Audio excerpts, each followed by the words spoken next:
everybody that you don't want to miss. It's going to be something for the whole community. It'll be something that I can get everyone indulged and get everybody acclimated to what's going on. What's going on with me? We're going to have an autograph session. You can take your pictures. You can bring anything you have of Vikings, anything you have of football. You can bring a styrofoam cup out here if you want to get that signed or something by the guys out here. We'll be doing that. No charge for anything. Well, we're not those type of players, so it's going to be something fun and exciting, and can't wait to see you guys out here. So what time Saturday? Registration starts at 9 a.m. And speaking on registration, registration actually closed online today at 5 p.m.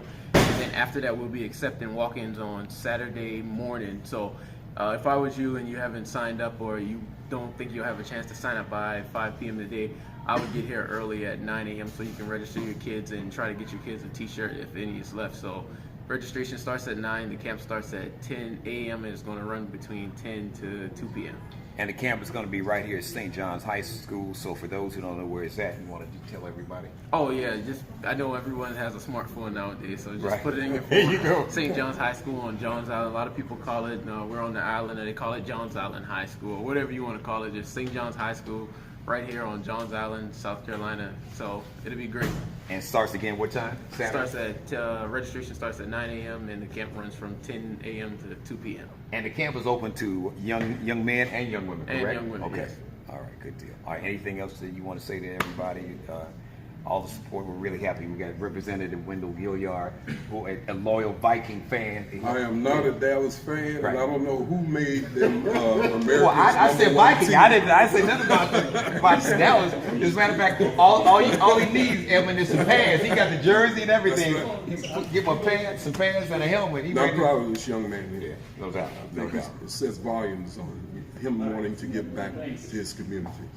And the fact that he's doing this, and these young people can come out and it not cost him any money, he's using this platform and allowing himself to be used as a vessel to help and make other people's lives better, because some of these kids who are coming to this camp, who knows, in 10 years, 5 years to 10 years, might be in the same position, might even be a teammate of yours, or somebody that you line up against across the line of scrimmage, but able to come back and give to their community. So what you're doing is going to inspire some young people once they get in the position that you're in, and hopefully it can inspire some other people, not just in the NFL, but all sports, to give back to their community. So Emond, I salute you, brother. Thank you. Yes, sir. Wendell? Yeah, I want Mr. Robinson to give a shout out to the gentleman over here. Why don't you come here? Because like Mr. Robinson had said earlier, that you and he got together, Yes. and this was you guys' idea to do this. So you can say hello to the audience. Hi, how's everybody today?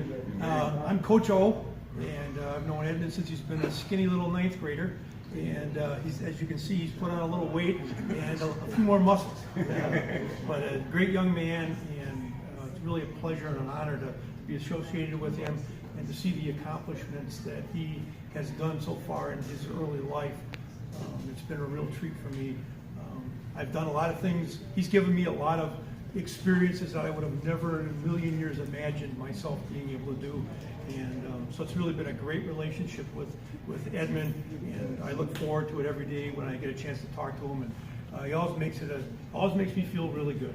So he's a nice young man to be around. So Coach O, when you first met him, did you see this for him, that he would eventually be in this position that he's in now in the NFL? You're going down the funny story path here. Well, let's hear it. Let's get the story. When, Make sure we get this story on.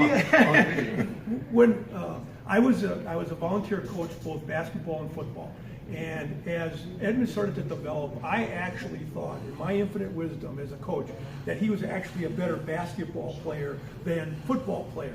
And I told Edmond that. And you're lucky that I'm not a scout, one of the scouts for the Minnesota Vikings.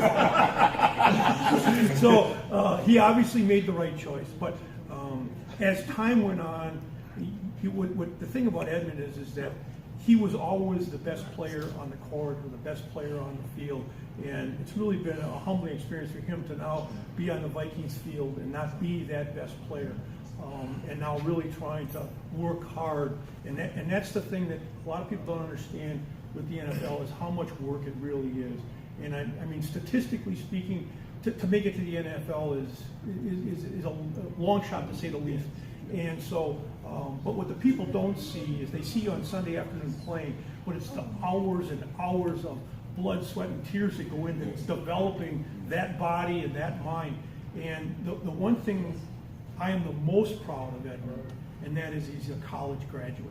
And when I would mentor him through college, he'd always want to talk to me in college about the girls and football. And my first question always was, how are the grades? How you doing? Do you have all your term papers done? Are you going to class? And so that was my proudest day in my life when Edmond walked across the stage up at Newberry, and we got to hug each other, and that was a big deal for him to. And I truly.